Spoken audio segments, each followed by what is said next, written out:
this week on the Walk On podcast. And I think that's one of the things that I try to remind myself and remind people that I'm mentoring or coaching. You get out what you put in. I guess you could have sat there cynically and maybe ironically become a mean girl yourself by just not engaging in the community, but you engaged and you took part and you found value in it. And as a result of that, you built community. And honestly, I'm so glad that I was open to any and all experiences that gave me. And I think that's one thing that I've always really been focused on, is making sure that I'm open to receiving all of the lessons that the universe throws at me, regardless of what industry or what I'm doing. If there's something that I need to learn or I need to hear, just give it to me. I'll be like a sponge.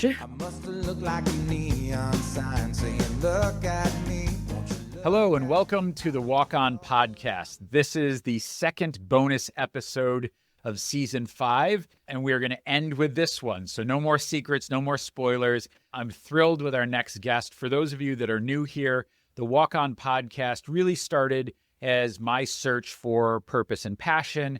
It took me back to school. I went and received certification in executive leadership and performance coaching, but it really ultimately has helped me understand people a little better, how people go about finding the things that interest them. But ultimately, I think also realizing that you don't necessarily, your day job doesn't have to be your passion project. Some people have that and other people don't. They're really good at a job and they do it and they do things that they're passionate about on the outside. And I think that's great and a good lesson I've taken away. With that preamble, I am excited to welcome our next guest and last of the year, Gracie Pfaff. She is founder of Harvest 107, co-founder of Influentialist Marketing. I will get out at the front here that I have known Gracie since she was a child, and I have been marveling and awed by what she's done. She actually, at 12 years old, decided that she was going to take on ending hunger and created a nonprofit to work on international hunger issues, and she'll tell you about that in a little bit. She transitioned into a successful pageant participant and now has leveraged all of that into helping individuals and brands connect with audiences in the digital world in a company that she started with her mom. So that's awesome. And her mom is great. And before we kick it off and welcome Gracie fully, I would just point out the One campaign, which many of you may be familiar with, an amazing international organization, named her a ONEderWoman. Play on words, well done, Bono and company, among many other accolades. So with that, Gracie, welcome on. It's good to see you. Thank you. Thanks for having me. I'm excited. Of course. Tell us a little bit more about yourself. Yeah, so like you said, 12 years old was really when my journey started. Prior to that, I was a pretty, I say normal kid. Dad was in the music industry, so that's as normal as an artist child can be. I was actually joking with a friend the other day. I think the last time I was at a music festival, I was a child, and they were like, "What happened to you?" And I was like, "Oh, no, it's not weird. My dad was a musician. Don't worry."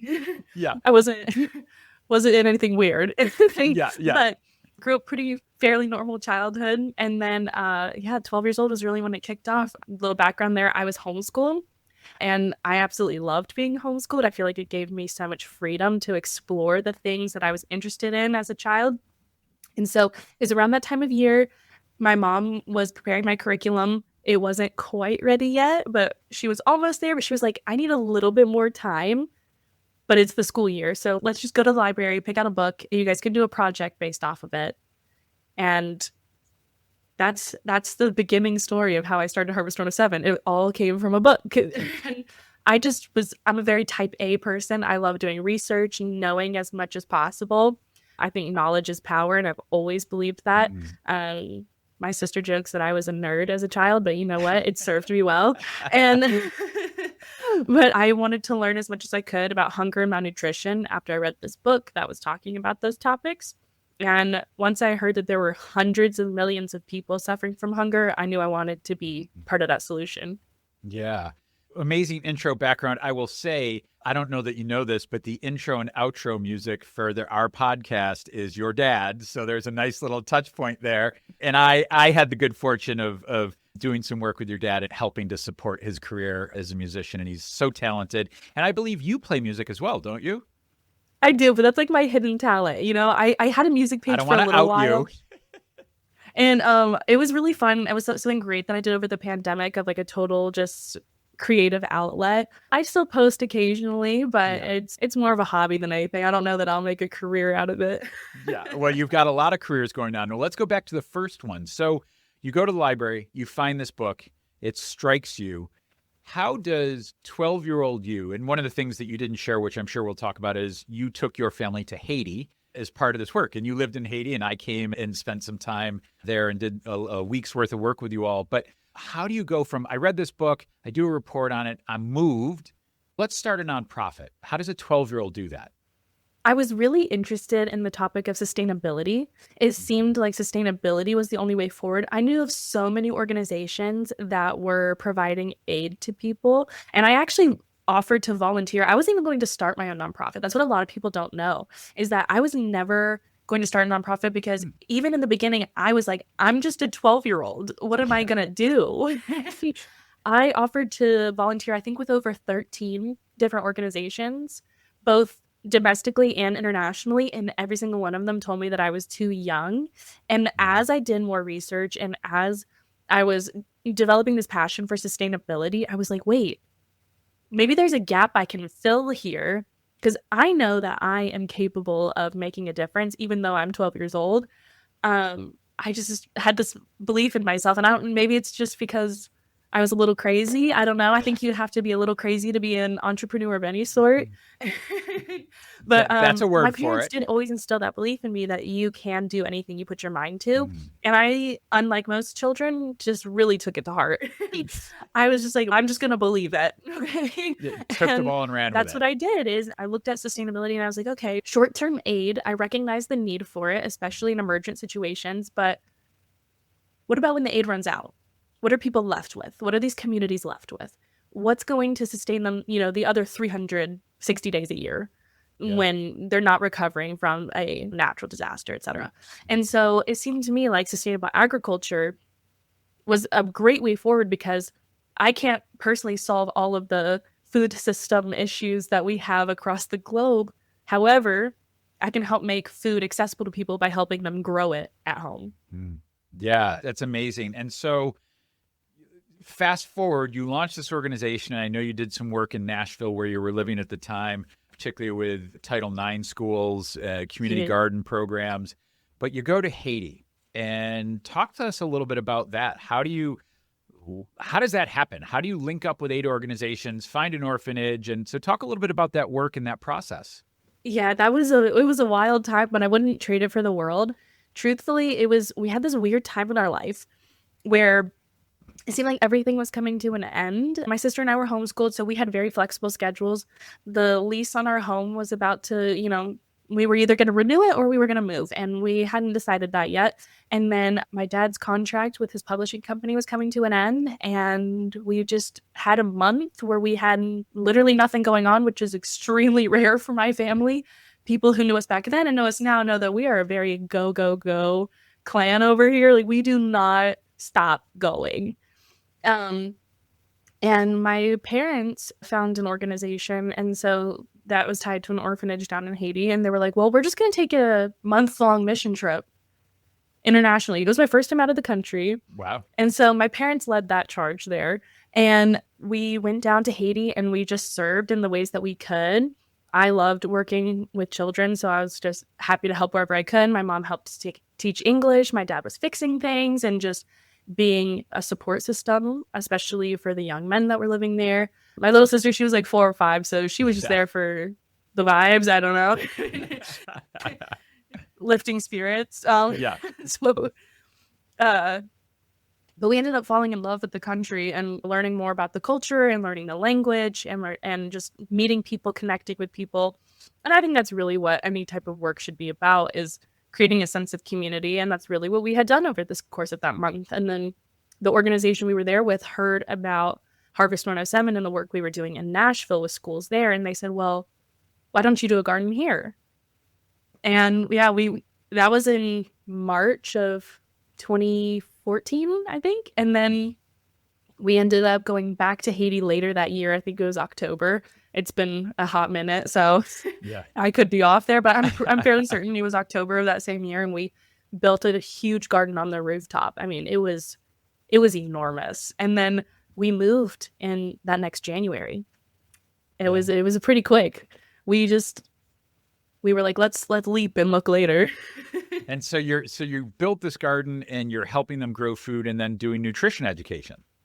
Yes, exactly. So we do everything organically. One thing that's always been really important to me, my mom is really into health and nutrition, and she has always been one of those, we always called her like a crunchy granola organic mom.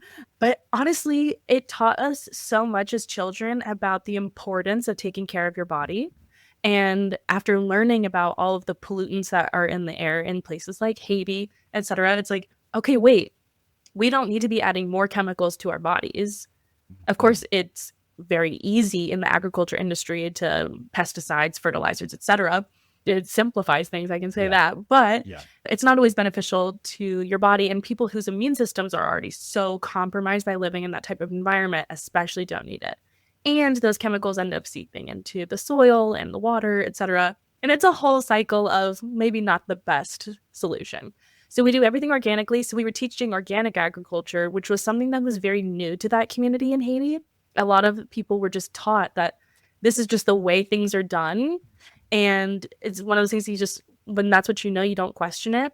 But again, for people in countries like Haiti, also fertilizers and pesticides are not affordable whatsoever. Yeah. So then they're stuck in the cycle of thinking there's no solution for me. And being able to equip people with that knowledge is really what we prioritize the most of, here's why nutrition is important. Here's how you can grow things organically. And here's how you can combat this extreme environment that you live in as well, because it gets pretty warm. Yeah. Yeah. Really, that education component is really where I think that's what sets us apart and continues the scalability and sustainability of what we do. Yeah. And so I want to talk a little bit about Haiti, if you will. As we mentioned at the top, I spent a week there and it was a transformational experience for me.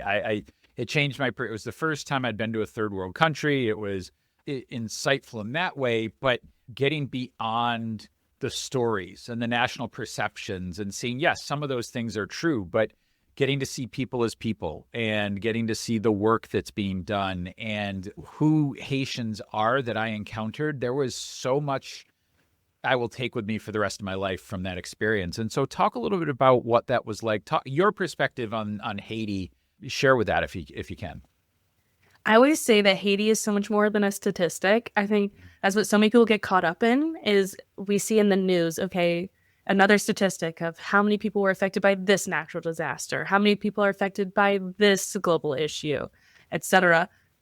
They're more than a statistic. It's people. These are human beings. And just because we don't speak the same, well, I do, but most people don't speak the same language as them. And you don't grow up in the same culture. It doesn't mean that they're not people. And so what I love is to try to, when I tell people about Haiti, is to really bring that human aspect into it, because these are people I know, these people I literally grew up with. I mean, I was 13 when we moved, and people that were my neighbors. And Haiti has so much hope, especially for a country that I feel like so many people are like, oh, Haiti's always in the news for some disaster or another. But considering all the things that Haitians have been through, you would think that a lot of people would be hopeless in those situations, going through an earthquake or hunger or any of these other issues that they face on a daily basis.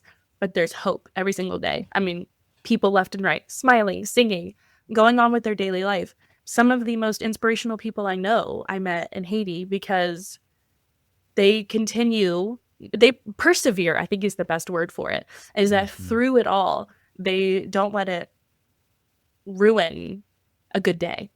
Mm-hmm. That's great. And yeah, we'll avoid the geopolitical discussion here, but I think so thinking about that time, and I want to start to pivot towards the next phases of your evolution. What do you take with you from that part of your entrepreneurial journey, the launching a nonprofit, moving to another country, absorbing yourself in a culture, as you said, growing up there? What do you take from those experiences that you leverage today? I've always thought that Haiti gave me a sense of community that I would not be able to find anywhere else. People are truly there for each other there. Even if they don't have much, whenever someone has extra, they're willing to give what they have to their neighbor. Yeah. And that's what I love so much about the culture. And so one thing also that teaching in Haiti for those 5 years that I lived there taught me was that teaching is not always just about spewing all the knowledge but also being able to really listening to the problems of the community, listening to the pain points that they have, and being able to help address that together. I feel like you learn just as much when you teach if you're teaching properly. And also being able to connect with people from different cultures, I feel is very important, especially in this digital age. We are constantly surrounded by people from anywhere and everywhere, and being able to connect with someone one-on-one just as a human being, even though there's a cultural barrier, I think is a really important skill to have in today's world, especially as an entrepreneur. Yeah. Yeah, I'm struck by and saw a little bit while we were there and talked to you and your family about it. But I think as volunteers, whether it's Haiti or domestically, something in your community, your time is valuable. Your resources are valuable. They're appreciated. But you don't just drop in and say, well, this is what we're going to do, or this is how you do things, right? There are norms, there are cultures, but there's also, well, this actually isn't helpful for us, right? So I love that, really listening. And I think that's a lesson across whatever you're doing, whatever you're plugging into, not just service, really understanding the community first. Yeah, I think that's so important. I always say that I'm a people person, not only because I'm an extrovert, but I think that one of the most important things we can do in life and in business is connecting with people, creating a community. People, and whether you're selling something or you're doing activism work, people buy into a story. They invest in people because that's what we attach to. People are more than numbers. People are more than your sales or your donations or whatever. They have a soul, like they have a story behind them as well. And that's what I love being able to discover. Yeah, and I wrote a book on civic participation, and I joke it doubles as a cure for insomnia or a doorstop. But, one of the takeaways, so I'll save everybody the pain of reading it, but one of the takeaways is people participate when they feel a connection to something. And that's really what you're talking about, bringing out the human element, bringing out something that gives others a reason to connect and latch on to that nonprofit, that person, that brand. We want to be connected. We want to be part of a community. So I love that you brought up community, and I'm increasingly finding that in the work I do. Community is everything. It really is. And I think also sometimes like what I think about is I love thinking very future minded. And I think about too, when I'm really old, and I always say, like, when I'm 80 years old in the rocking chair on the front porch, what am I going to remember? And I'm going to remember people. I'm going to remember stories. I'm going to remember those connection moments. Yeah. And I think that's really what makes life special, is that it's not just going to help you reach your goals when you follow that community, but it also is going to stay with you the longest, because also people remember how you make them feel. It's not just about what you can do or what you can give, but that connection, it matters. Yeah.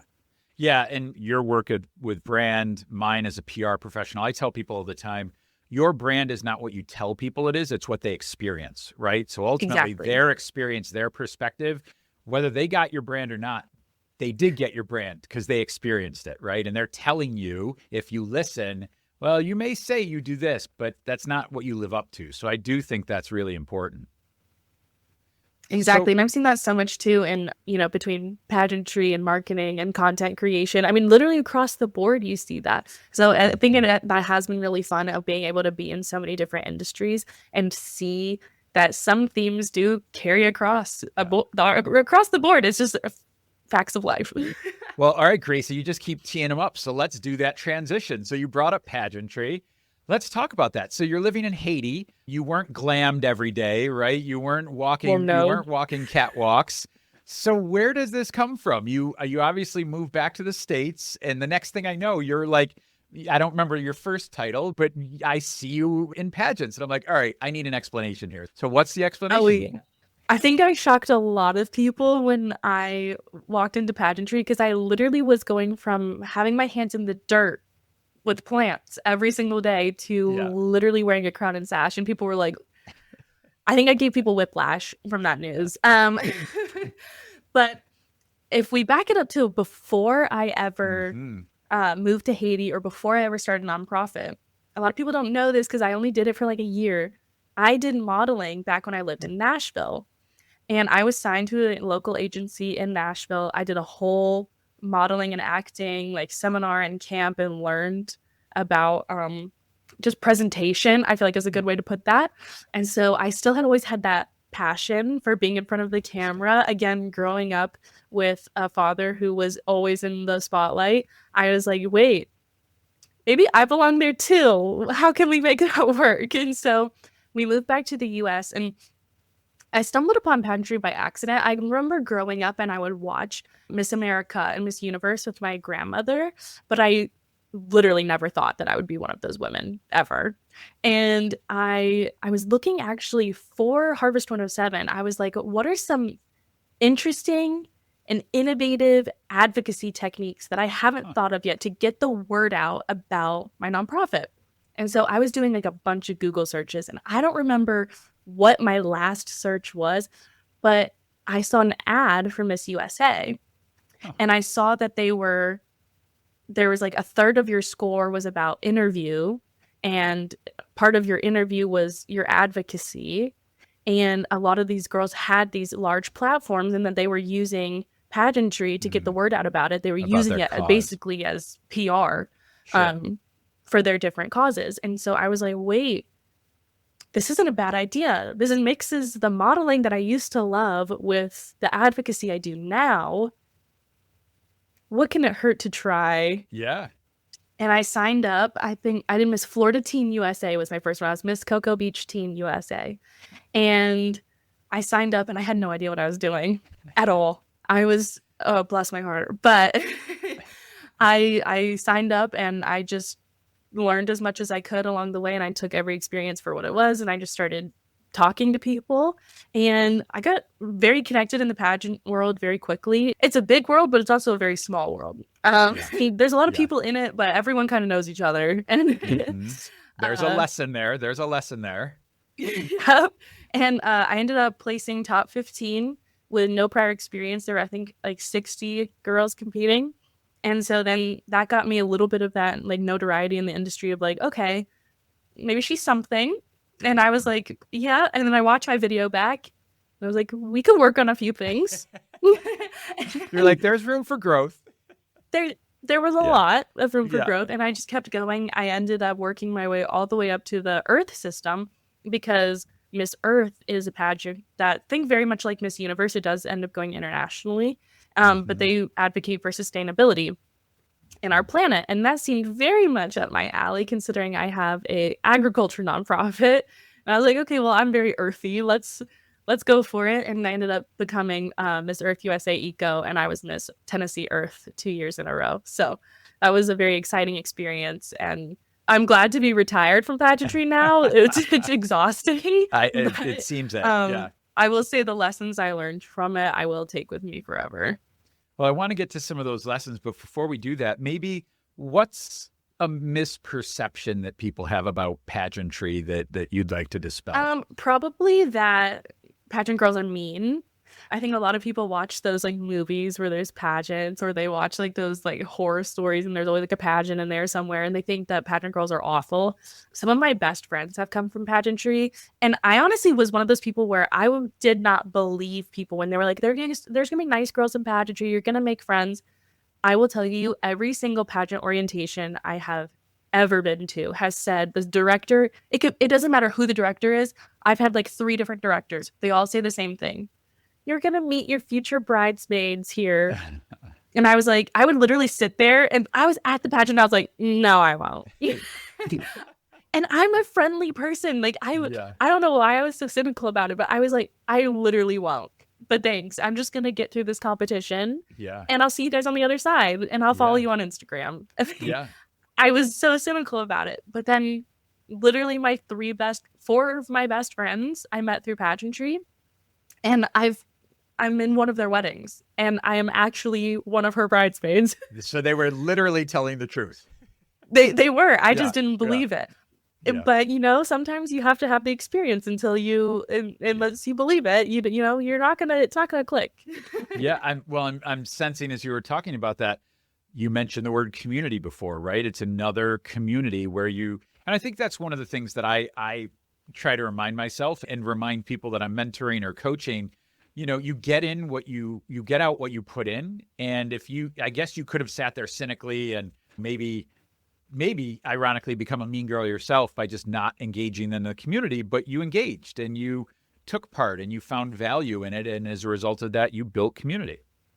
Oh yeah. And honestly, I'm so glad that I was open to any and all experiences that gave me. Again, I would have never met my best friends. I wouldn't have learned things that I did about pageantry. I would not have gone as far as I did if I hadn't. And I think that's one thing that I've always really been focused on, is making sure that I'm open to receiving all of the lessons that the universe throws at me, regardless of what industry or what I'm doing. That if there's something that I need to learn or I need to hear, just give it to me. I'll be like a sponge. So you mentioned being open to the universe. I want to share something. I share a little bit about myself on these podcasts, but I've been doing something recently. Before I go to bed every night, I have my own mantra, and it's some version of these three things. One, I'm going to recognize and celebrate the accomplishments of today, and maybe sometimes I'll point one out. Two, I'm going to let go of all the negative things or challenges that happen in the day. But third, I'm going to be open to the possibilities of what comes tomorrow and that I'm going to take advantage of and step into. And part of it is my way to quiet my brain at night so I get some of that stuff out, but also to have my brain go to work on those opportunities. I don't know. You talked about being open to those possibilities. How do you approach those things? How do you get your mind focused or open to those possibilities that are ahead of you? It's a journey because my mind is all over the place all the time. Yeah. I've always been a highly anxious person. And while in some areas of my life, it's definitely helped me because it gets me over prepared for anything and everything. It also is a serious roadblock sometimes of having to learn how to quiet the brain, especially at the end of the night.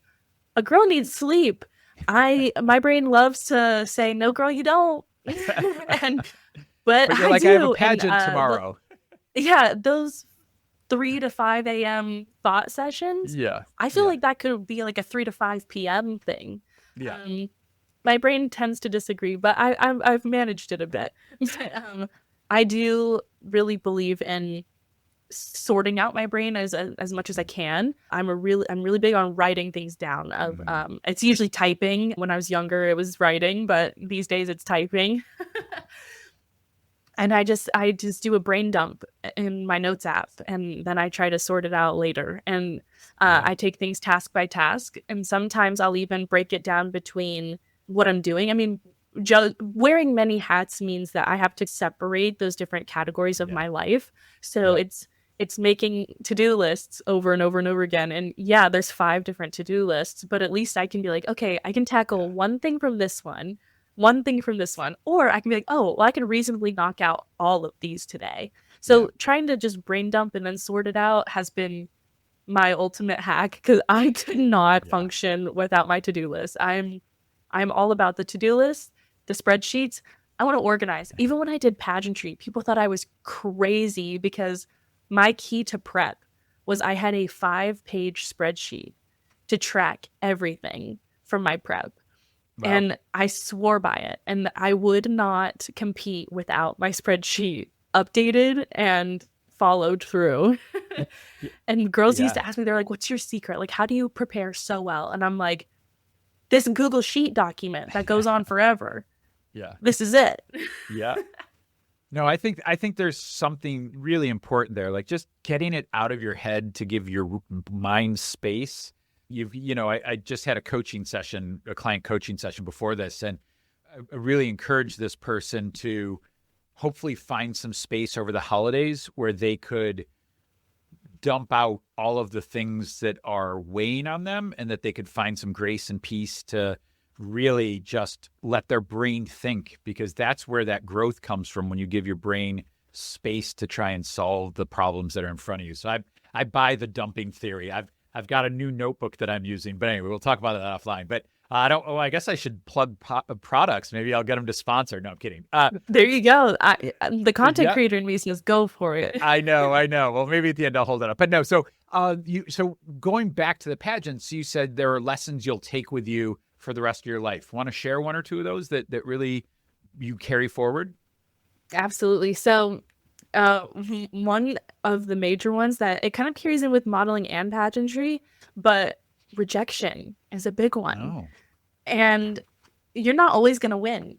And you're not always going to do as well as you had hoped, or you might not get that award or that title. And you might not book that modeling job. And most of the time, it's not personal whatsoever. And I think I keep seeing this thing on social media that's like, rejection is redirection. And in a way, I can completely agree with that. But in another sense, sometimes rejection is just rejection. And it's okay to not take that personally and to keep going. Because I think about if I had given up on modeling the first time I wasn't booked for a job, I wouldn't have booked some of my high-end campaigns that I've done. If I'd given up on pageantry the first time I didn't win, or that time that I didn't even place, I would not have ended up with my state and the national title. And sometimes that, yes, the universe is giving you another avenue to pursue something else, but sometimes it's also just saying that, hey, it's not your time, and that's okay. Just keep going, keep improving.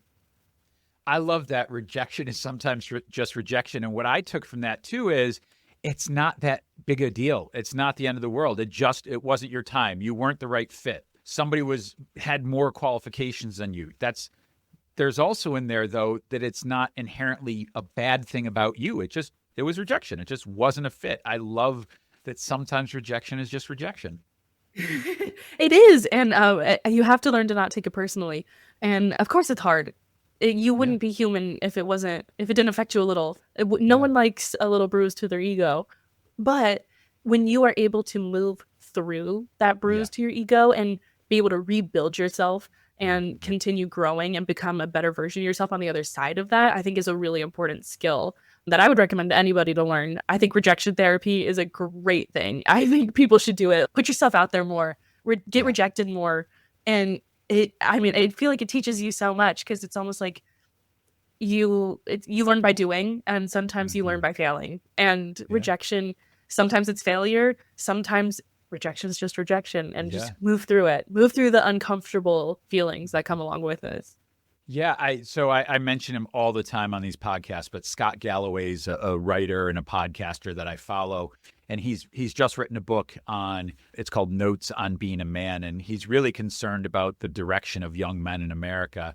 And one of the things he talks about is we've gotten so scared of putting ourselves out there, making mistakes. Like, I'm going to butcher the statistic, but it's something like 43% of men under 28 have never asked somebody out or been on a date, right? Like, because they're scared. They're scared of rejection. They're scared of, and he says, go make mistakes. Go put yourself out there. That's where you learn. And I do agree with you. I think we're scared of failing, even though sometimes failure is just failure. It's not the end of the world. I do think we have a culture that's playing it safer, and I think that's dangerous.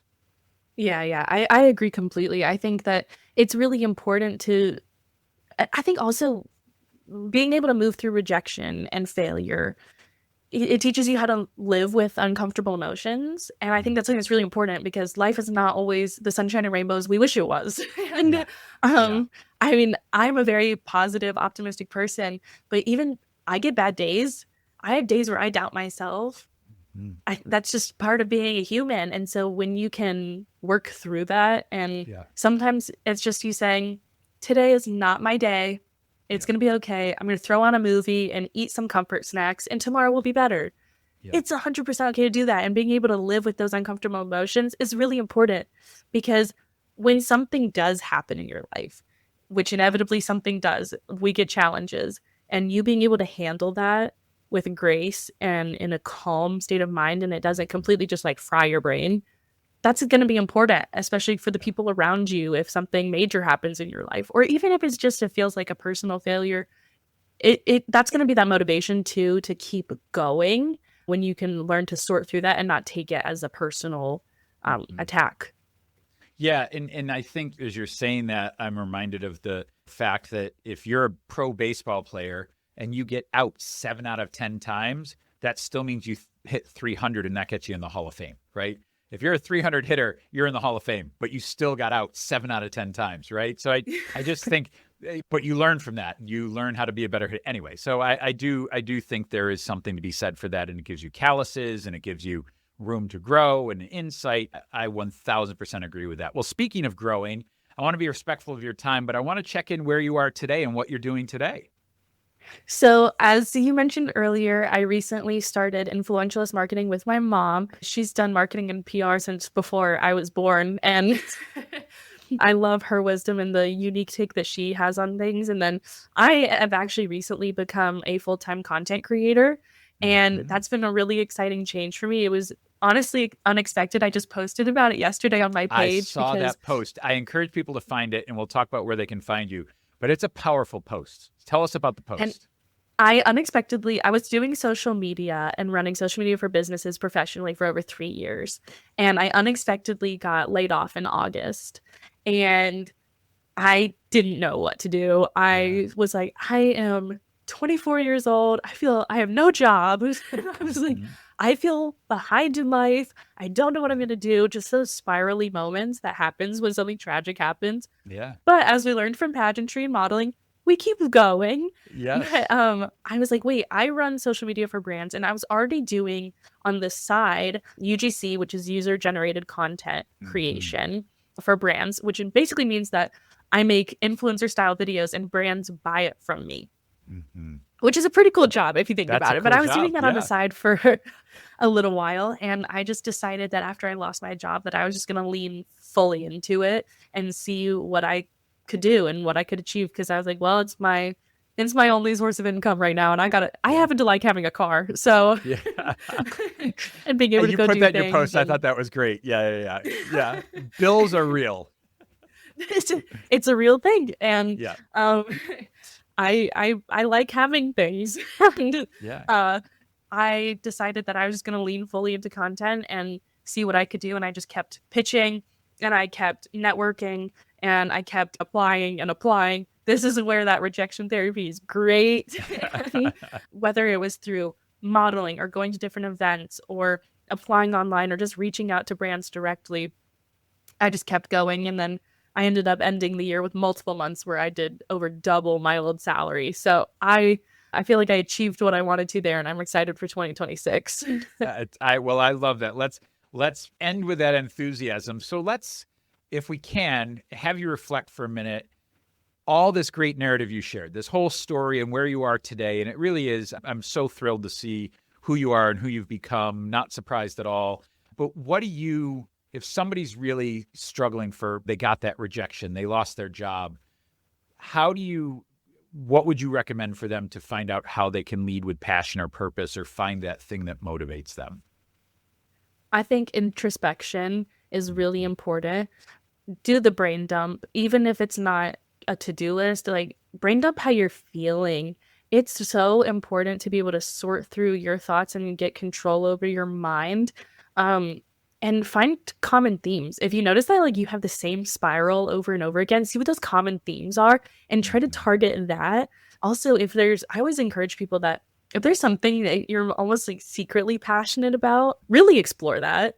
Because if that's something that you do just for yourself, that you're not doing for any sort of external validation, that's probably something you really love. I always encourage people to go for that. For me, I loved creating content and working with brands. It was so funny. People didn't know that I was I was doing any sort of content creation because it was just me and the brand talking.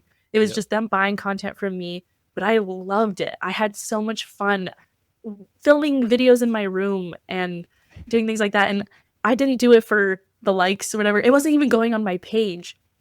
And I turned it into now a full-time career. So the things that maybe you're a little fearful to put out there, I would say go for it, because chances are that's the thing it's going to light that spark in you. Yeah, I love that. And if you asked me at 10 to 12 years old what my career was going to be, there were 2 or 3 of them. They were very clear. And one of them was sports broadcaster. And I used to play basketball in the basement, and I would record myself running up and down playing basketball, and I do play-by-play. I love that. Yeah, fast forward, I was a media spokesperson for one of the largest companies in America and never thought like, gee, and all of a sudden time caught up with my passion, and here's podcasting and something that's easy to DIY, and I have a great producer, but it connects those dots. And I love that you said, give yourself some space to think about those moments. And it might seem something small, but you really love it. Lean into it and try it. Yeah, I think that there's no harm in trying. I mean, truthfully, everyone says it, but we only get one life. You might as well just go for it. Dye your hair the crazy color, do the job you think you can't do, go to the place you never thought you would. Life is short. Just try everything. Go for it. I mean, the worst thing that you can be told is no. And keep Gracie pushing. Pfaff, you've done that. You've gone to the place that no one expected you to go. You've tried the things that no one expected you to try. So you're certainly living your words and walking your walk. And before I do our close here, I am using the planner by the Standard Paper Company. It's amazing. It really is. It allows you to dump out what we were talking about, dump out your thoughts, but then you can schedule it by here's my week, here's the day within a day, and the key things I want to do. It lets you do the notes, the to-do items. So I agree with you. Dump it out, and that's what I've been using. My first plug. Thanks, That's Gracie. great. I need a new planner. It's good. That's on the list for the year. Get a new planner or a few. The Standard Paper Company. But anyway, thank you for being on. I truly enjoyed the conversation, and I was genuine when I said it's been amazing to watch your journey. I can't wait to see what you do next. And thanks for being on. Thank you. Thank you for having me. Of course. Now, where can people find out more about the work you're doing? So I'm an Instagram girly at heart, and I'm good_Gracie. That's my personal page. I post a little bit of everything on there. If you want to follow my nonprofit work at Harvest 107, it's 107. That's where you'll find all of the important updates. You can go to harvest107.org if you really want to do a deep dive. And then we are Influentialist Marketing. Find us everywhere. Find us anywhere. Connect. I'm always responding. So if y'all have questions or want to connect, I'm here. Perfect. And we will link to you as well. But thanks for being on. And this is the Walk On Podcast. People leading with passion and purpose, providing a roadmap for your personal journey. Hear their stories, find your passion, walk on. Thanks again, Gracie.